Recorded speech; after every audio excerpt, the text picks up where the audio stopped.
Assalamualaikum everyone, this is Mahanur Iqbal and here we begin with a topic that is static electricity. In the previous topic हमने जो है वो charging of non metals की बात की थी. अब हम बात करेंगे कि मेटल्स की चार्जिंग हो जाती है तो फिर उन्हें डिस्चार्ज कैसे किया जाता है. मेटल्स की बहुत जो है सिंपल है डिस्चार्जिंग. मेटल्स को अगर नॉन मेटल्स को वॉश कर दिया जाए और उनको हीट कर दिया जाए तो वो ईजिली डिस्चार्ज हो जाते हैं. सही है. अब जो है हम पढ़ेंगे मेटल्स की डिस्चार्जिंग. सही है ना. मेटल्स की चार्जिंग से पहले हम पढ़ेंगे मेटल्स की डिस्चार्जिंग. तो मेटल्स की डिस्चार्जिंग कैसे हो सकती है? अर्थिंग करने से हो सकती है. सही है.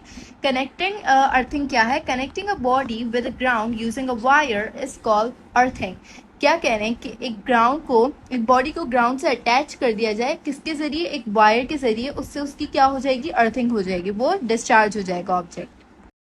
यहाँ पे यही कह रहे हैं कि अर्थिंग कैन डिस्चार्ज और neutralize a charge metal object. क्या कह रहे हैं कि अर्थिंग से जो है वो एक मेटल ऑब्जेक्ट डिस्चार्ज हो जाता है. आप उसको न्यूट्रलाइज कहें या डिस्चार्ज कहें, बस ये माइंड में रखें कि अर्थिंग से जो एक्स्ट्रा इलेक्ट्रॉन्स होते हैं वो चले जाते हैं एक मेटल के पास से, तो उसके पास इक्वल नंबर ऑफ जो है पॉजिटिव और नेगेटिव चार्ज हो जाते हैं. सही है. तो इसलिए हम उसे कहते हैं वो डिस्चार्ज हो गया, या हम इसे कह सकते हैं वो न्यूट्रलाइज हो गया. Here is the question, why metals cannot be charged by frictions? Non metals ही क्यों सिर्फ फ्रिक्शन से चार्ज हो सकते हैं, मेटल्स क्यों नहीं चार्ज हो सकते फ्रिक्शन से?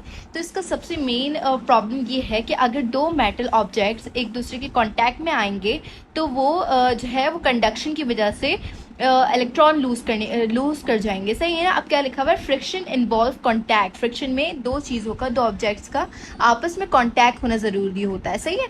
When the metal bodies touch each other they lose the charge due to conduction.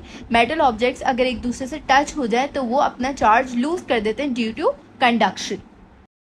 अब हम पढ़ रहे हैं कि मेटल्स को, अभी हमने क्या पढ़ा था कि मेटल्स को डिस्चार्ज कैसे किया जाता है. अब हम पढ़ेंगे कि मेटल्स चार्ज कैसे होते हैं. तो मेटल्स चार्ज होते हैं, चार्जिंग बाय इंडक्शन होती है. इंडक्शन का मतलब होता है ट्रांसफर विदाउट कॉन्टैक्ट.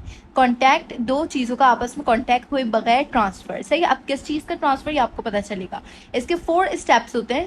सबसे फर्स्ट स्टेप है इसका कि bring a charge rod the charges in the sphere separate. अभी क्या था, इस स्फीयर में पूरे पॉजिटिव और नेगेटिव चार्जेस मिक्सड अप हुए थे. जैसे ही ये चार्ज रॉड करीब आया, इन कांटेक्ट नहीं आया लेकिन इसके नियर आया, तो इसके पॉजिटिव और नेगेटिव अलग अलग हो गए. पॉजिटिव इस साइड पे क्यों आए? क्योंकि यहाँ पे नेगेटिव है, ये नेगेटिव चार्ज रॉड है तो इससे अट्रैक्ट होंगे ये. अब सेकंड स्टेप में क्या करें? हम अर्थिंग कर रहे हैं. सही है. अभी हमने पढ़ा था अर्थिंग क्या होता है. अर्थिंग होती है मेटल्स की डिस्चार्जिंग. सही है. अब क्या कह रहे हैं कि यहाँ पे earthing connect the sphere to the ground. यहाँ पे हमने स्फीयर को ग्राउंड से कनेक्ट किया बाय यूजिंग अ वायर. अब इससे क्या हुआ कि ऊपर वाले आपको जो नजर आ रहे हैं कि नेगेटिव चार्जेस, ये सारे ग्राउंड में चले गए. ग्राउंड जो है वो स्फीयर से सारे नेगेटिव चार्जेस ले लेगा. सही है. अब थर्ड स्टेप क्या है? क्या कह रहे हैं कि अर्थ वायर को, जिसे आप अर्थिंग कह रहे थे, उसे रिमूव कर दें. सही है. तो उससे क्या होगा? स्फीयर में सिर्फ एक साइड पे पॉजिटिव चार्जेस ही बचेंगे. अच्छा, ये पॉजिटिव चार्जेस अभी तक इस स्फीयर में पूरे फैले क्यों नहीं, स्प्रेड क्यों नहीं हुए? क्योंकि अभी तक इसके पास ये चार्ज रॉड मौजूद है.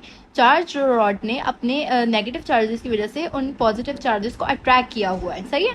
अब क्या कह रहे हैं? Remove the charge rod. Fourth step में क्या कह रहे हैं? जैसे ही हम चार्ज रॉड को रिमूव करेंगे सारे पॉजिटिव चार्जेस इसमें फैल जाएंगे. तो ये इससे क्या हो गया? ये न्यूट्रल हो गया. The charges on the sphere repel and uniform spread over the surface. अच्छा, ये अलग अलग क्यों हो गए? क्योंकि सेम चार्जेस हैं, एक दूसरे को रिपेल करेंगे, इसलिए ये पूरे स्फीयर में स्प्रेड हो गए.